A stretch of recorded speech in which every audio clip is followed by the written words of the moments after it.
বিভিন্ন ধরনের group, Telegram group, WhatsApp group, বিভিন্ন গ্রুপের মাধ্যমে জব প্রতারণা, স্বল্প মূল্যে শেয়ার বিক্রয় এবং বিভিন্ন ধরনের পণ্য বিক্রয় অথবা ঘরে বসে কাজ করুন, এই ধরনের বিভিন্ন আহ, আহ, আহ, বিজ্ঞাপনের মাধ্যমে বিভিন্ন গ্রুপ প্রতারণা করে আসছে। আমরা প্রচুর পরিমাণে অভিযোগ পাচ্ছি। সে অভিযোগগুলা আমরা জিডি আকারে পাচ্ছি, মামলা আকারে পাচ্ছি। প্রথমে আমরা এই অভিযোগগুলার কিছুটা সমাধান দিতে পেরেছি, দিয়েছিও, কিন্তু আমরা ক্রমেই দেখলাম যে এই ধরনের অভিযোগ প্রচুর পরিমাণে বেড়ে যাচ্ছে। একদম সমাজের সকল স্তরের লোকজন প্রতারিত হচ্ছে। এই জিনিসটা আমরা যখন লক্ষ্য করি, ডিবি সাইবার ডিভিশন, ডিএমপির আমাদের ওয়েব বেস টিমকে আমরা দায়িত্বটি দেই যে এই প্রতারণার মূলে কারা আছে একদম সমূলে উৎপাটন করার চেষ্টা আমরা করি। এখানে বিভিন্ন ধরনের লেয়ার আছে, first layer, second layer, third layer. সব লেয়ারগুলো আমরা পার হতে হতে আমরা এই প্রতারণার একদম মোটামুটি মূল পর্যায়ে যেতে পারি। সেখানে দেশি বিদেশি একটি চক্র কাজ করছে। এই অভিযানে আমরা বিগত এক সপ্তাহ ধরে আমরা সাঁড়াশি অভিযান পরিচালনা করি ঢাকার বিভিন্ন থানায়, বিভিন্ন এলাকায়। সেখান থেকে আমরা কোনো একটি বাসা থেকেই পাওয়া গেছে 51,000 সিম।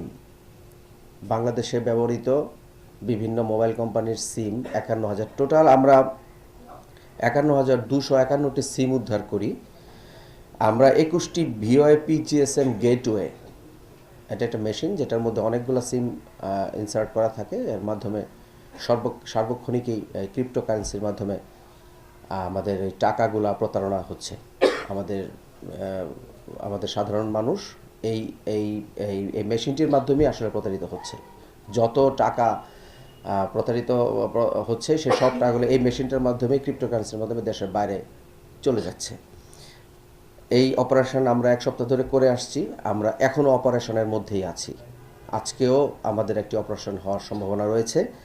এই টোটাল অপারেশন করে আমরা 5টি ল্যাপটপ, 51,251টি সিম, বিভিন্ন ব্র্যান্ডের প্রায় 50টির মতো মোবাইল, 47টি মোবাইল এবং 2টি সিপিইউ আমরা উদ্ধার করতে পেরেছি।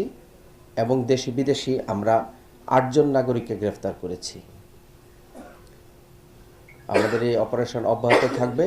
আর ডিবি সাইবার ডিভিশন আপনাদের মাধ্যমে সবাইকে একটু আমরা সতর্ক করতে চাচ্ছি যে অপরিচিত কারো সাথে বিকাশে লেনদেন করা যাবে না বা অন্য কোনো অ্যাকাউন্টে লেনদেন করা যাবে না অপরিচিত কারো সাথে।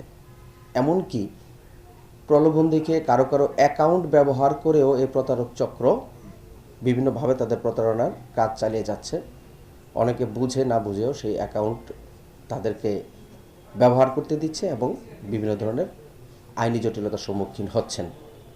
অপরিচিত কারোর সাথে বিকাশে অ্যাকাউন্টে কোনোভাবে কোনো লেনদেন না করার জন্যে ডিবি সাইবার ডিভিশন সবাইকে অনুরোধ জানাচ্ছে। ধন্যবাদ।